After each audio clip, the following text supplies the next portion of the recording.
अगली खबर बुरहानपुर जिले से, जहां नेपानगर विधानसभा से भाजपा प्रत्याशी मंजू राजेंद्र दादू ने नामांकन किया। सांसद ज्ञानेश्वर पाटिल, भाजपा जिलाध्यक्ष पूर्व विधायक सुमित्रा कसडेकर नामांकन के समय मौजूद रहे। बुरहानपुर जिले की नेपानगर विधानसभा क्षेत्र से भाजपा प्रत्याशी मंजू राजेंद्र दादू ने रैली के रूप में पहले बाबा साहेब अम्बेडकर की प्रतिमा पर माल्यार्पण करने के बाद निर्वाचन कार्यालय पहुंचकर अपना नामांकन दाखिल किया। नामांकन दाखिल करने के बाद उन्होंने मतदाताओं से कहा कि चुनाव में हार जाने के बाद भी मेरे क्षेत्र की जनता ने मुझे नहीं भुलाया और आपके कारण ही मैं फिर से चुनाव में प्रत्याशी के रूप में यहाँ आई हूँ। इसका श्रेय केवल जनता को ही जाता है। आपने मुझे और मेरे पिता के प्रति जो श्रद्धा व्यक्त की है, मैं उसकी ऋणी रहूंगी। इन 5 सालों में आप लोगों ने मुझे कभी घर पे नहीं बैठने दिया, कभी नहीं। दीदी यहाँ आओ, दीदी शादी में आओ, दीदी गमी में आओ, दीदी इंदल है। अगर आज मैं आप लोगों के बीच में खड़ी हूं ना, तो उसका बहुत बड़ा श्रेय सिर्फ और सिर्फ आप सबके कारण है।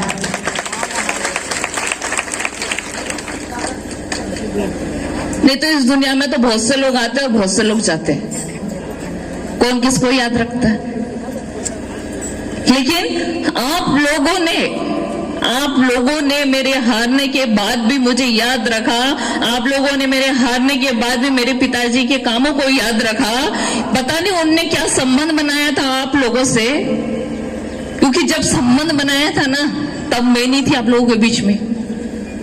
लेकिन जो भी संबंध बनाया था, वो संबंध की पुण्य आज मुझे मिल रही है आप लोगों के लिए।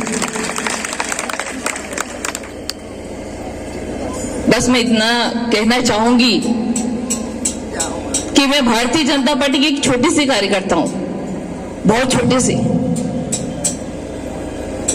मेरे पिताजी के जो भी अधूरे काम बचे हैं ना,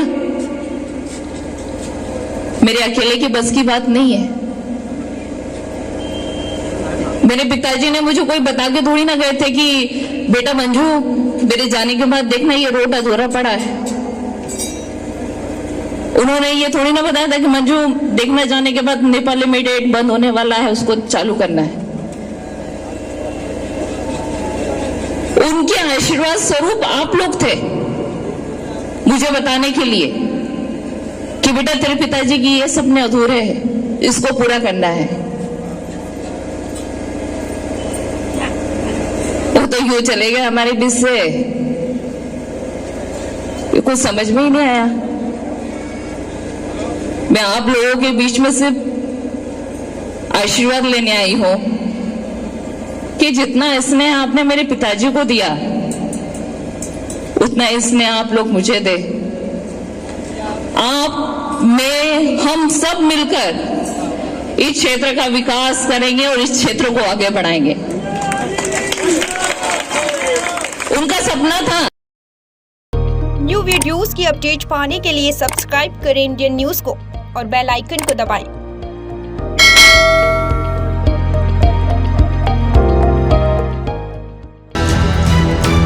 ये है इंदू ब्रॉडकास्टिंग प्राइवेट लिमिटेड और आप देख रहे हैं इंडियन न्यूज, हर पल, हर क्षण, हर सच।